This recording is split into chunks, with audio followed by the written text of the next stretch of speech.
हरिओम प्रिय दर्शकों, यदि आपकी मीन राशि है या मीन लग्न है, इस वीडियो को पूरे ध्यान से देखिएगा, समझिएगा। क्योंकि जैसे आपने थंबनेल में पढ़ा, 18 मार्च से बड़े उतार चढ़ाव आने वाले हैं। क्या उतार चढ़ाव आने वाले हैं, क्या आपको शुभ परिणाम मिलेंगे, क्या सावधानी रखनी है, क्या उपाय करनी है, सब हम विस्तार से जानेंगे। तो पूरी जानकारी के लिए पूरा वीडियो देखिएगा। प्रिय दर्शकों, 17 मार्च को शनिदेव उदय हो चुके हैं। अपनी ही कुंभ राशि मूल त्रिकोण राशि में एकादश भाव के अधिपति हैं और द्वादश भाव के अधिपति हैं। तो द्वादश भाव में गोचर कर रहे हैं। तो शनिदेव द्वादश भाव में गोचर करते हुए और आपके जीवन में देखा जाए तो अब 7.5 भी चल रही है। तो इसके बावजूद आपको शुभ परिणाम क्या देंगे, इसके पहले में हम सबसे पहले समझ लेते हैं। तो शनिदेव आपके जीवन में देखा जाए तो प्रिय दर्शकों, यदि आप पीड़ित थे किस बात से, पैसे को लेके, धन को लेके, कि धन आने के मार्ग बंद हैं, बहुत ज़्यादा मेहनत कर रहे हैं फिर भी पैसा नहीं आ रहा है, तो इस समय धन की स्थिति मजबूत होने वाली है। साथ में देखा जाए तो यहाँ पर बहुत सारी इच्छाएं, बहुत सारे वो काम जो रुके हुए थे उनमें भी तेजी देखने को मिलेगी। और यहाँ पर एक और भी महत्वपूर्ण बात है कि यदि आप कर्ज की स्थिति में फंसे हुए थे, लोन ले लिए थे, तो इस समय यहाँ से भी आपको देखने को मिलेगा कि धीरे धीरे आपको मुक्ति के मार्ग अर्थात कर्ज से बाहर निकलने के मार्ग आपको मिल रहे हैं। आपके करियर में बड़े बदलाव हो सकते हैं, आपके करियर में बेहतर स्थिति देखने को मिल सकती है। आप चाहते थे कि प्रमोशन हो जाए या सैलरी बढ़ जाए, इसमें चांस देखने को मिलेगा। डेली इनकम में वृद्धि होती हुई दिखाई देगी। साथ में प्रिय दर्शकों, आपके जो शत्रु हैं वो भी अब देखा जाए तो परास्त होते हुए दिखाई देंगे। आपके सामने कहीं ना कहीं अभी तक जो खड़े हुए थे शत्रु, अब वो मित्रता का हाथ आपके ओर बढ़ाने वाले हैं। आपके जीवन में देखा जाए तो बहुत महत्वपूर्ण बात यह है कि भाग्य का साथ मिलेगा, या ससुराल पक्ष से संबंधित कोई भी वाद विवाद था, अनबन की स्थिति थी, वहाँ पर आपको सपोर्ट मिलेगा और वहाँ से लाभ मिलना प्रारंभ हो जाएगा। भगवान के प्रति रुचि भी बढ़ेगी। अब हम प्रिय दर्शकों सावधानियों की बात कर लेते हैं। तो सावधानी की बात करें तो आप अपने पिता के स्वास्थ्य का ध्यान रखिए। घर परिवार में कलह का माहौल ना बनने पाए। घर परिवार में कोई पैतृक संपत्ति है या घर परिवार से जुड़ा हुआ कोई भी मामला है, वो और भी ज़्यादा ना बढ़ने पाए, इस बात का ध्यान रखिएगा।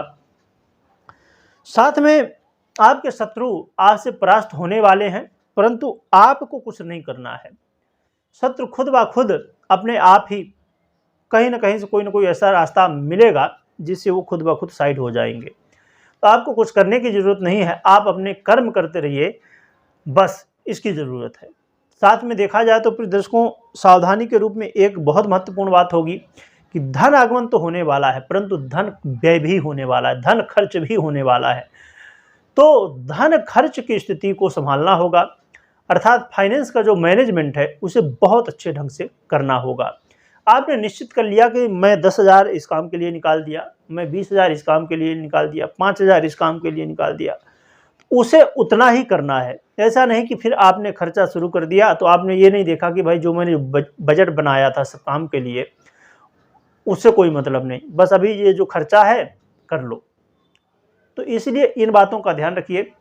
आप अपना निश्चित कर लीजिए कि हाँ, मुझे यहाँ पर ऐसे ऐसे खर्च करना है, तो उस हिसाब से करिए। जो आप अपने खर्च के लिए कर रहे हैं उसको अलग रखिए कि मैं 1,000 रुपये खर्च के लिए रख रहा हूँ, मुझे इससे ज़्यादा खर्च नहीं करना है, बाकी जो काम है उनके लिए मैं रखा हूँ।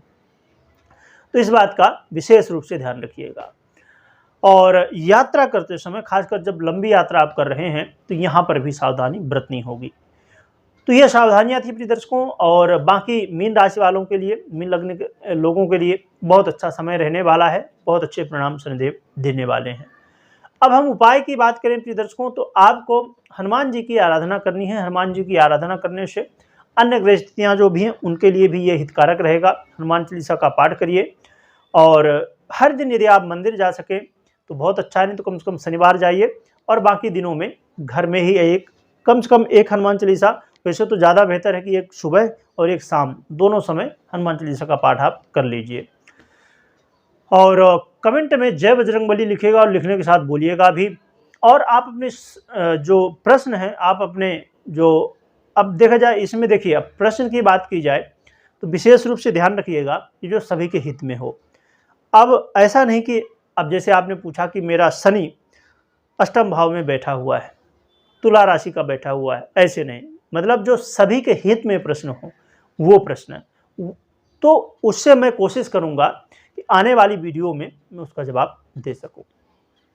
अब देखा जाए कि पर्सनली यदि प्रश्न है तो वो आप पर्सनली समझ सकते हैं, परंतु जब वीडियो बन रही है तो वो सबके हित में हो, तभी तो वीडियो बनाने का मतलब निकलेगा, जिससे और भी लोग देख सकें। नहीं तो जब एक व्यक्ति को देखना है तो फिर उसका कोई महत्व ही नहीं है।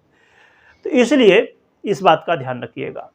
और आने वाले समय में बहुत जल्द ये जो चिंतामणि ज्योतिष का परिवार है आप लोगों का, ये 1 लाख सदस्यों का परिवार होने वाला है। तो सब्सक्राइब करिएगा और सभी तक पहुंचाइएगा, जिससे और भी लोग जुड़ सकें। वीडियो देखने के लिए बहुत बहुत धन्यवाद।